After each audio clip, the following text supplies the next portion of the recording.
भारत कोई जमीन का टुकड़ा नहीं, एक जीता जागता राष्ट्र पुरुष है।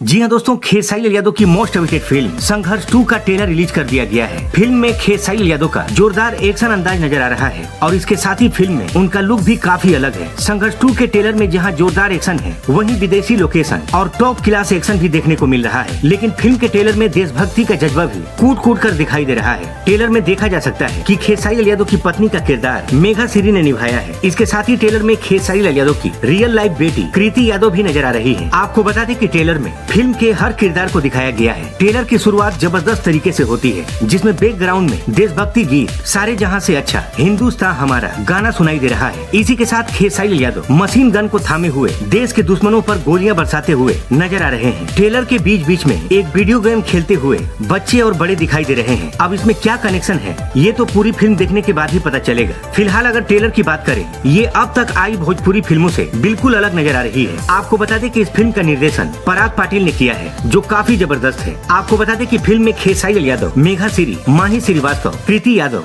और सबा खान भी अहम रोल अदा करती हुई दिखाई देंगी। तो वैसे दोस्तों, आपको इस फिल्म का ट्रेलर कैसा लगा, हमें कमेंट बॉक्स में जरूर बताइएगा। मिलते हैं इसी के साथ अगली वीडियो में, तब तक के लिए जय हिंद, जय भोजपुरी।